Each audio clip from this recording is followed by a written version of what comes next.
نحمده ونصلي على رسوله الكريم اما بعد اعوذ بالله من الشيطان الرجيم بسم الله الرحمن الرحيم لقد من الله على المؤمنين اذ بعث فيهم رسولا منهم صدق الله العظيم۔ محترم سامعین کرام، 12 ربیع الاول کے موقع پر یہ بات آپ کے ذہن میں ڈال دینا مناسب سمجھتا ہوں کہ یہ بات مشہور ہے کہ نبی پاک صلی اللہ تعالیٰ علیہ وسلم کی ولادت اور وفات دونوں 12 ربیع الاول کو ہوئی ہیں۔ وفات کے سلسلے میں یہی مشہور ہے کہ آپ علیہ السلام کی وفات بھی 12 ربیع الاول کو ہوئی، لیکن تحقیقی بات یہ ہے جو حضرات محدثین و مفسرین سے منقول ہے کہ آپ علیہ السلام کی وفات 2 ربیع الاول کو ہوئی، جس پر دلیل یہ ہے کہ آقا صلی اللہ تعالیٰ علیہ وسلم نے یوم العرفہ کو حجۃ الوداع کے موقع پر خطبہ دیا تو اس پر اتفاق ہے کہ جمعہ کا روز تھا۔ ذی الحجہ کے بعد محرم اور سفر یہ 2 مہینے ہیں۔ اگر دونوں مہینوں کو 30 کا مہینہ لگائیں اور ذی الحجہ کو بھی 30 کا مہینہ لگا لیں تب بھی پیر کا دن نہیں بنتا ہے 12 ربیع الاول کو۔ ایسا ہی کچھ مہینے 29 اور ان میں سے کچھ کو 30 کا کہہ لیا جائے تب بھی 12 ربیع الاول کو پیر کا دن نہیں ہوتا ہے، جبکہ یہ مسلم ہے کہ آپ علیہ السلام کی وفات پیر کے روز ہوئی۔ بہرحال 12 ربیع الاول کے موقع پر جو خرافات آپ علیہ السلام کی ولادت کے تعلق سے اور آپ علیہ السلام کی ولادت کو آڑ بنا کر کیا جاتا ہے وہ قابل افسوس ہے۔ وہ نبی پاک صلی اللہ تعالیٰ علیہ وسلم جو گانے باجے کو مٹانے کے لیے آئے تھے، آپ علیہ السلام کی میلاد کا نام لے کر جلسے جلوس نکالے جاتے ہیں جن میں گانا باجا کیا جاتا ہے۔ یہ بڑی حیرتناک بات ہے۔ حقیقی بات تو یہی ہے دوستو، جلسے جلوس اور آپ علیہ السلام کی ولادت کا منانا نہ تو خود حضرت صلی اللہ تعالیٰ علیہ وسلم سے ثابت ہے، نہ صحابہ سے، نہ تابعین اور تبع تابعین سے ثابت ہے۔ پھر یہ بدعت کہاں سے ایجاد ہوئی؟ جہاں تک میرے علم میں ہے، ایک ہندو شخص اسلام لانے سے پہلے رام لیلا کے موقع پر جلوس نکالا کرتا تھا، وہ مسلمان ہوا، اس کا نام عنایت اللہ قادری رکھا گیا۔ اس نے 1929 میں لاہور میں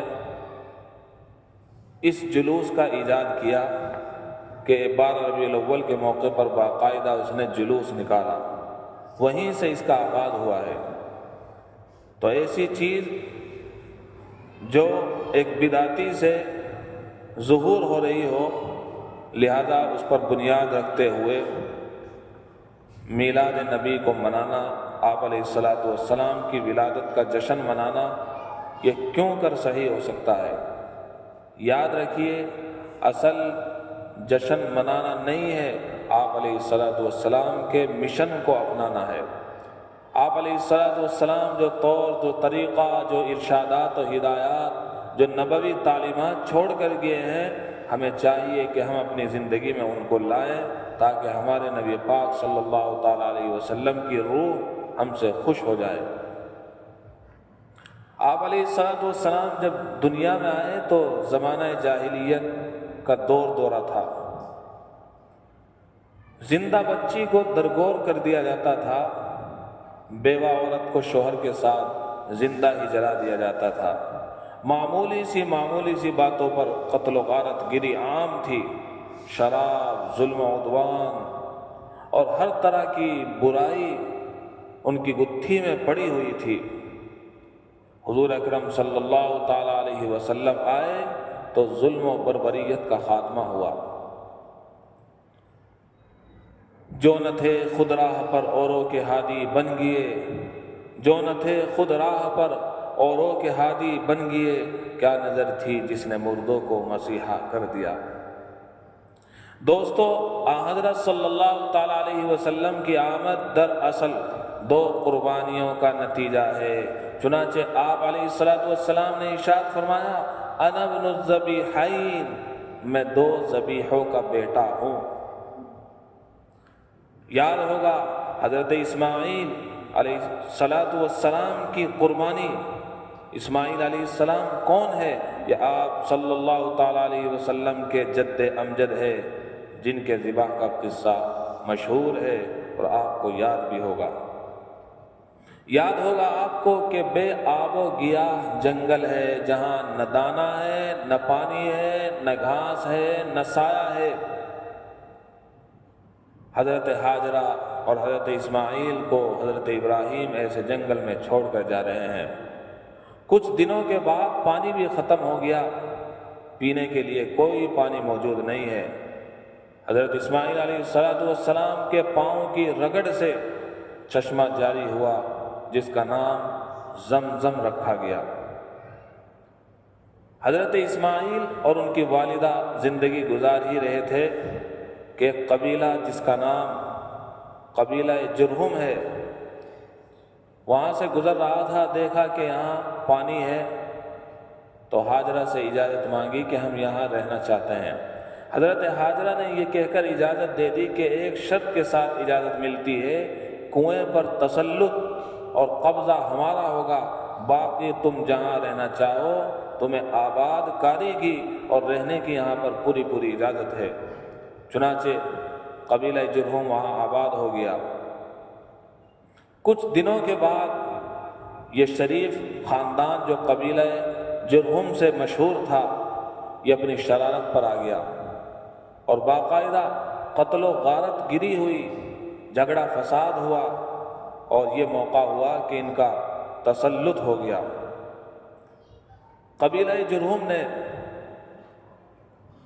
آب زمزم کے کنویں کو ایسے اس طور پر پانٹ دیا اور بند کر دیا کہ اس کا نام و نشان باقی نہ رہا، اور باقاعدہ وہ ہدایا، وہ تحائف جو عالم اطراف عالم سے پہنچے ہوئے تھے خانہ کعبہ میں، ان کو بھی اس کنویں میں دفن کر دیا اور اس کنویں کو اس طریقے پر پانٹ دیا کہ اس کا نام و نشان باقی نہیں رہا۔ کچھ عرصے کے بعد ایک قبیلہ ہے بنو خزاعہ، وہ یہاں آیا اور اس نے باقاعدہ قبیلہ جرہم کو وہاں سے مار بھگایا، یہاں تک کہ آپ صلی اللہ تعالی علیہ وسلم کے پرداداؤں میں ایک نام آتا ہے حضرت قصی بن کلاب۔ باقاعدہ ان کو کعبے کا متولی بنایا گیا اور مکے کا سردار بنایا گیا۔ لیکن حضرت قصی کے زمانے میں بھی زمزم کا کنواں مستور الحال اور بے نشان تھا، اس کا کوئی نام و نشان نہیں تھا کہ کہاں پر زمزم کا کنواں تھا۔ حتیٰ کہ آپ صلی اللہ تعالی علیہ وسلم کے دادا حضرت عبد المطلب کا زمانہ آیا، اور یہ کار خیر انہی کے مقدر میں تھا کہ عبد المطلب کے زمانے میں باقاعدہ زمزم کا کنواں ظاہر ہوا۔ لیکن وہ کس طور پر ظاہر ہوا، مختصر سی تمہید میں آپ کے سامنے ذکر کرتا ہوں۔ حضرت عبد المطلب کو کچھ معلوم تھا کہ یہاں پر ہمارے آبا و اجداد حضرت اسماعیل اور حضرت ابراہیم کی قربانیوں کے آثار موجود ہیں اور یہیں پر زمزم کا کنواں ہے، لیکن اس کی جگہ کا علم نہیں تھا کہ زمزم کا کنواں کس طرف ہے۔ ایک موقع پر حضرت عبد المطلب سوئے ہوئے تھے، کوئی خواب میں آیا اور اس نے کہا طیبہ کو کھودو۔ حضرت عبد المطلب کا پھر بھی دھیان نہیں گیا۔ دوسری مرتبہ پھر خواب آیا، کوئی کہنے والا کہتا ہے برا کو کھودو۔ پھر بھی حضرت عبد المطلب کا ذہن اس طرف نہیں گیا۔ پھر تیسری مرتبہ آیا کہ کوئی کہنے والا کہتا ہے کہ مظنونہ کو کھودو، پھر بھی حضرت عبد المطلب کا ذہن نہیں گیا۔ پھر کوئی کہنے والا کہتا ہے کہ زمزم کو کھودو، چنانچہ ان کا ذہن اس طرف مائل ہوا۔ لیکن انہوں نے سوال کیا کہ وہ جگہ کس طرف ہے، چنانچہ ان کو بتا دیا گیا اور نشانی بتا دی گئی۔ ان میں سے ایک نشانی یہ بھی تھی کہ زمزم کا کنواں اس جگہ پر ملے گا جہاں کوا ٹھونگ مار رہا ہوگا، چونچ مار رہا ہوگا۔ چنانچہ حضرت عبد المطلب نے قریش مکہ سے مشورہ کیا کہ مجھے وہ جگہ بتا دی گئی، نشانی کا بھی پتہ چل گیا ہے، تمام تن نشانی بالکل صاف ہو گئی ہے اور میرے سمجھ میں آ گئی ہے، یہیں پر وہ زمزم کا کنواں ہے، یہاں سے پانی نکلے گا۔ مکے والوں نے مذاق اڑائی اور یہ کہا کہ دیکھو اس کا دماغ، سنگلاخ زمین، ریتیلی زمین جہاں پر کہیں پانی کا نام و نشان نہیں، یہ کہتا ہے کہ یہاں سے پانی نکلے گا۔ کسی نے بھی حضرت عبد المطلب کا ساتھ نہیں دیا۔ اس وقت حضرت عبد المطلب کا صرف ایک بیٹا تھا، حضرت حارث۔ چنانچہ حضرت عبد المطلب نے اپنے اکلوتے بیٹے حارث کو ساتھ لیا اور کھدائی شروع کی، کھودتے جاتے اور بیٹا حارث مٹی کو ہٹاتے جاتے تھے۔ کافی وقت تک کھدائی ہوتی رہی۔